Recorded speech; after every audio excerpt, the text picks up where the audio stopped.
అయితే ఇక్కడ ఎప్పుడు కూడా షెడ్ మా మేత వేసిన కొంతమంది రైతులు ఏం చేస్తారంటే ఈ చిన్న చిన్న తప్పులే చేసేది.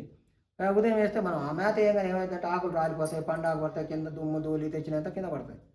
తర్వాత ఉదయం సాయంత్రం కూడా మేత వేస్తాం కదా, సాయంత్రం మేత వేసినప్పుడు రెండు కలిపి ఊడుస్తలే అనుకుంటాను. సాయంత్రం లేట్ అయిపోయి పొద్దున్నే ఊడుతాను మేత వేసాను, పొద్దున్నే మేత సాయంత్రం అయితే ఇంత కుప్ప అయిపోతుంది. అక్కడ నుంచే లేస్తుంది వైరస్.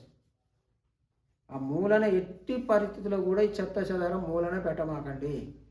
బ్యాక్టీరియా నల్లగా పురుగు చచ్చిపోతుంది ఏలాడుతుందంటే అర్థం అదే. బ్యాక్టీరియా చెప్పి రాదు. ఎక్కడి నుంచి వస్తుందంటే ఆ మూల నుంచి వస్తుంది. పురుగులకు రోగాలు రావనేది ఏం లేదు. పురుగులకు ఈజీగా రోగాలు వస్తాయి. రోగాలు రాకుండా మనం కాపాడాలి.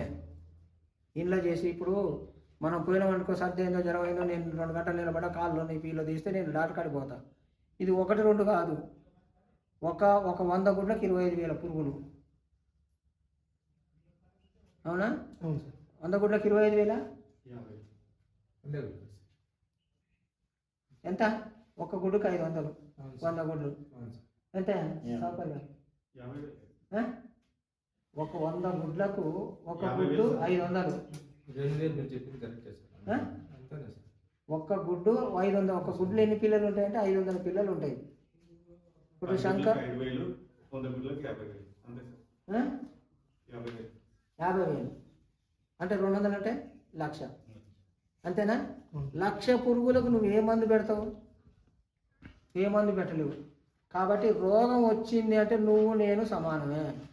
నేను చేసే పని ఏం చేస్తుందంటే ఏ రోగం లేకుండా కాపాడుకోండి. రోగాలు ఎట్లా వస్తాయి? నువ్వు ఆ సున్నం విజేత కరెక్ట్గా టైంలో కొట్టినట్టుంటే అక్కడనే రోగాలు మొత్తం వైరస్ బ్యాక్టీరియా అక్కడనే చంపేస్తున్నాము. నువ్వు సున్నం విజేత ఇన్ టైంలో కొట్టకుండా ఏదో మేత వేసేస్తే ఆటోమేటిక్గా ఈ రోగాలు వచ్చే ఆస్కారం ఉంటాయి. వైరస్ వస్తుంది, బ్యాక్టీరియా, ఫంగస్, ఈ 3 రోగాలు. ఎక్కడికో ఏ మనిషికి కానీ దేనికి కానీ ఈ 3. కాబట్టి ఈ 3 రోగాలు కూడా వీటికి ఉంటాయి. ఆ వైరస్దే మనం పాల రోగం అంటున్నాం, అవునా? బ్యాక్టీరియానే మనం ఏమంటాం. తర్వాత ఈ నల్లటి వచ్చినాయి కదా అది. తర్వాత ఫంగస్ ద్వారా వచ్చేటువంటిది మన చాక్పీస్. కాబట్టి రోగాలు రావనేది లేదు. ఎప్పుడు రోగాలు వస్తుంటే మీలో తప్పు చేసినప్పుడే రోగాలు వస్తాయి. రోగాలు వస్తే నువ్వు నేను సమానమే, గుర్తుపెట్టుకోండి.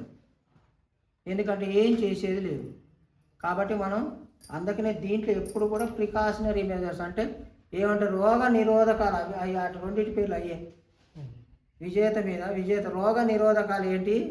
సున్నము విజేత. రోగ నిరోధం, రోగాన్ని నిరోధిస్తాయి. అవి నువ్వు కూడా కరెక్ట్గా మంచిగా కొట్టకుండా ఏదో చేసి ముక్కు చూట పెట్టినట్టే నీ పెళ్లి చేస్తాను. నువ్వు తర్వాత సార్ నా పురుగులు ఎట్టుంటాయంటే నేను కూడా చేసేది ఏం లేదు. నేను రాగానే వచ్చి నీది ఉందిగా ఫీడింగ్ చార్ట్ తీసుకుంటా, నువ్వు తప్పు చేసినావు అని చెప్పిపోతా. మరి దానికి ఏం చేయాలంటే ఏం చేసేలేదు, పారపోయని చెప్తాను.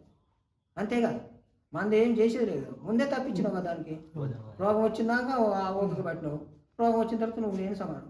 అంటే ఇవన్నీ నేను ఎందుకు చెప్తున్నా అంటే రోగం రాకుండానే కాపాడండి, జాగ్రత్తలు పాటించండి. రోగం వచ్చిన తర్వాత ఎట్టి పరిస్థితుల్లో కూడా మనం ఏమి చేయలేము. సీనియర్ అనేవి లేడు, నేను సైంటిస్ట్ అనేవి లేదు. ఇప్పుడు నా పురుగులు అల్లుకుంటలేదు సార్ అంటే ఎవరేం చేసేది లేదు. ఎన్నో తప్పు జరిగింది, ఆ తప్పును కనిపెట్టాలి. ఓకే, ఇంకా ఏమన్నా నీకు కావాల్సిన వరకు చాలు. పురుగు దశ, ఈ లార్వల్ దశ నువ్వు జాగ్రత్తగా కాపాడుకుంటే చక్కని మంచి పంట వస్తుంది. ఇప్పుడు నీకున్న పురుగులు కూడా ఈక్వల్గా ఉన్నాయి.